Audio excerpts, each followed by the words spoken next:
You ever hit that point in life where you've lost everything? Your job, your family, your pride, and everyone expects you to stay broken?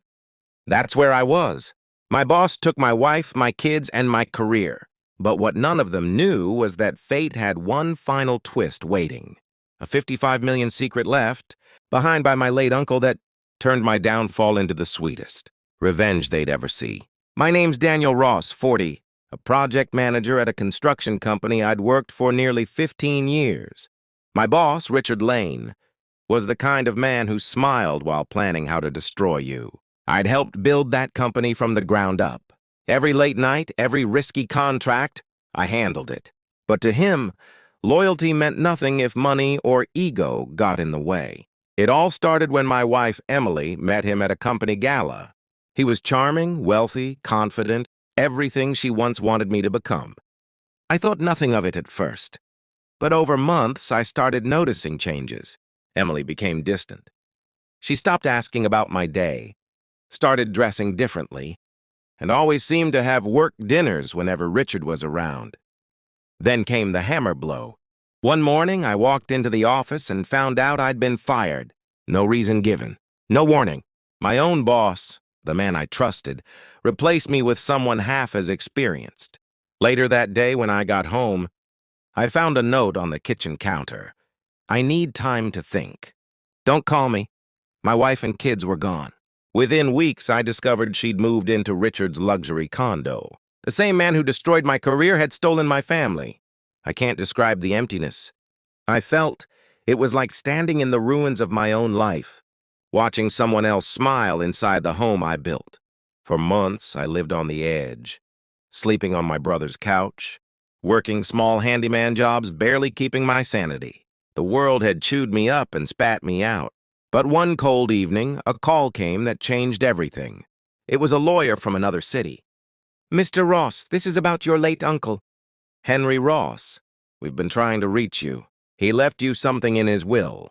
Now, Uncle Henry was a quiet man, a retired engineer who never married, lived alone, and rarely talked about money. I thought maybe it was an old watch or a few thousand in savings.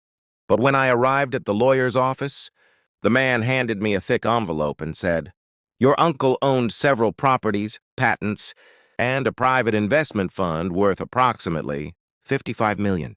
I froze. $55 million. The lawyer explained how Uncle Henry had once owned a small tech startup decades ago that was sold quietly to a major corporation.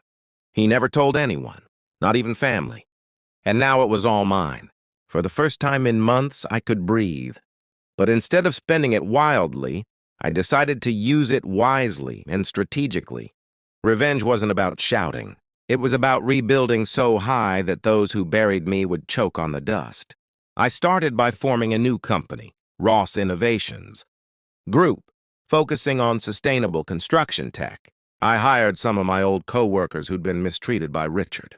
Within 6 months, we landed a huge government contract, the same one Richard's company had been competing for.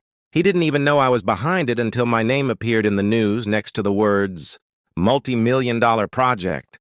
When he called, pretending to congratulate me, I just said, "Funny, Richard. You took everything from me, but somehow you built my motivation." Then I hung up. But that wasn't the best part. Karma did the rest. Turns out, Richard's company was under investigation for tax fraud, something I'd quietly tipped off through a legal channel after finding evidence from my old files. Within months, his firm collapsed. And the cherry on top? Emily left him. She showed up one day at my new office, looking like a ghost of her former self. She said, "Daniel, I made a mistake. I didn't know he was using me." I looked at her, calm, composed, the man I'd become reborn from the ashes, and replied, "You knew exactly what you were doing. You just didn't expect me to survive it." She cried, begged for another chance. But I'd already learned some people don't deserve access to your next chapter. I gave her enough money to support our kids. But emotionally, I walked away for good. Today, my company employs hundreds of people. I fund schools, build homes for veterans, and use my uncle's fortune to make lives better, something neither Richard nor Emily ever understood.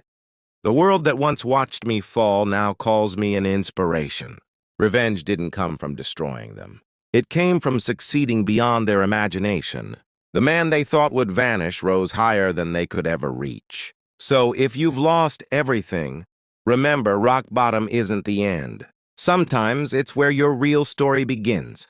If you liked the video, please subscribe and turn on notifications.